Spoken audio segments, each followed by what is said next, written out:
Hola a todos, ¿cómo están? Yo soy Alexandra y esto es Sola Idealist. Nos encontramos con el mangaka francés Tony Valente. Tony, it's a pleasure having you with us right now. Thanks for having me. Tony es el creador del manga llamado Radiant, el cual fue adaptado a un anime gracias al estudio Lerche y emitido por NHK Educational TV en Japón. Y queremos saber más acerca de su perspectiva sobre su trabajo.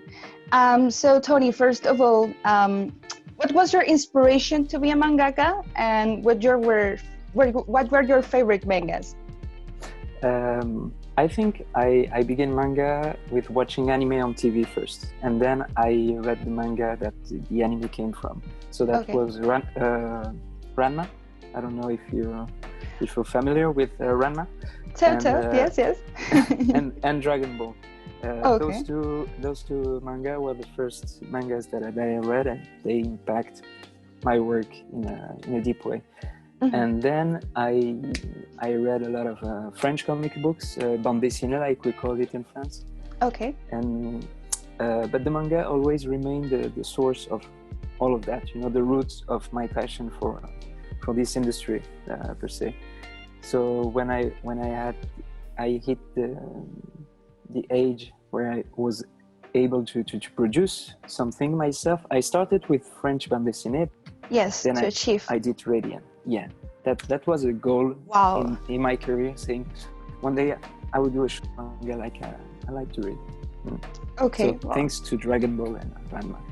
I think Dragon Ball is the beginning for a lot of us in that creative process. Speaking of which, how is the creative process behind writing a manga for your experience? The creative process is, I always go with what I have in mind, like what I want to tell, the story that I want to tell that excites me the most. And then I try to find elements that can be not only interesting for me, but interesting for the people that will eventually read the manga. Okay. So all the background, the universe, the lore, the world building in Radiant, that came from my childhood, from things that I had in mind that really excite me, and that was the focus point at the beginning. Okay. My goal is to make something interesting and what is the word? Just say it. It's okay. Divertissant. So just interesting to read, to watch, to feel, to travel, that you want to travel into, and things like that. And then I try to make sense out of it. So first the pleasure of it, and then I want to make sense. If that doesn't make sense, I don't put it in the manga. Just for the pleasure of writing it, that's not enough for me. So this is basically how I deal with ideas. Yeah.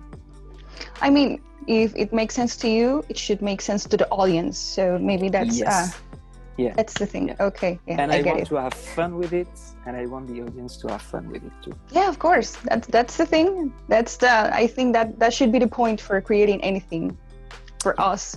Well, so Radiant has been a massive success in Japan. Congrats. Thank you. A market that usually exports sleeps abroad.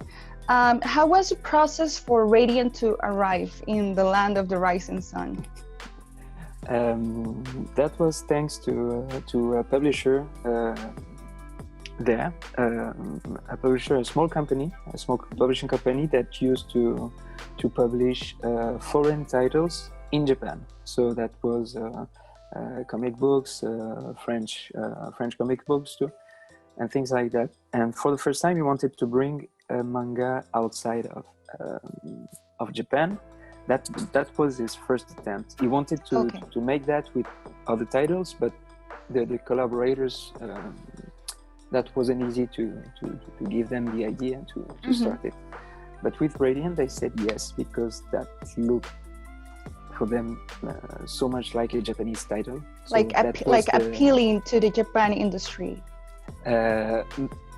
They couldn't predict if that would be a success, but in appearance, you can feel that if you don't know my origin, maybe it could be a Japanese title, and that was their focus point to choose this one to bring in their catalog. That became the bestseller of this catalog. So then we went on. Now, with Task, because it happened to me. I saw it for the first time, and I was like, "Oh, this is very good. Who is the author? Who created it?" And when I saw the name and your audience, I was like, "Oh, really impressed." Yes. And then it came the interest of the work and all that. And by curiosity, did you first saw the anime or the manga? I'm kind of an illustrator, and I was searching for inspiration on Pinterest, and one of my friends has Crunchyroll, this platform for when you see anime and stuff, and I happened to see the poster, like itself. Okay.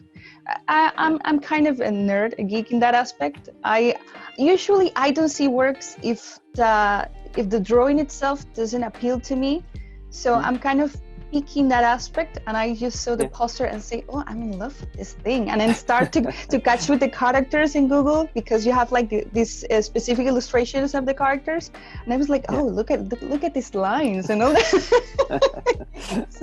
And so we happened to have the opportunity with you, and I say, "Okay, Pepe is my redactor. I just know if it's okay."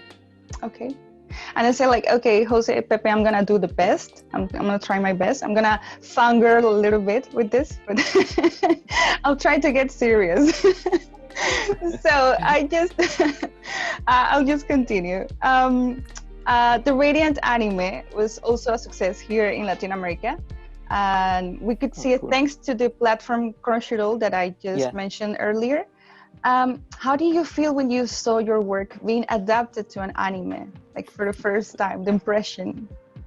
I won't lie, that was very weird, because I'm used to see the drawings on the pages, and I have them in my, they move like I know them. And for the first time, the trailer, because that was so many things at the same time, that was okay to see that, and I could enjoy that as an audience. But then the first episode I couldn't enjoy as an audience. As an author, I just saw the differences, the things that I wouldn't do like that, and things like that. So that was the main feeling when I saw the first episode. I was in Japan for the promotion of the first episode with the press release and things like that. Yes. And so I was a little bit shocked. And I said, okay, so I've got to get used to this feeling, to be able to see as an audience what it's like. But then a few episodes later, I get used to that feeling, and I could enjoy that. So there are some really good episodes that wasn't into the manga. Okay. But then I was really happy when they stick to the original material. Oh, then so it was approved. Really proud. Okay, that's good to know. So tell me, as a French manga artist, how do you perceive the reception of Radiant in the manga industry? So far, it has been very good, because people like you seem to go to my manga, to my drawings, to my stories, because they are geeks, or they are just readers, occasional readers and things like that, and they just discover the work first. They don't want to dig into the fact that I'm a foreign artist and not a Japanese mangaka. They just go for the artwork or the story or things like that, or because people talk to them about my story.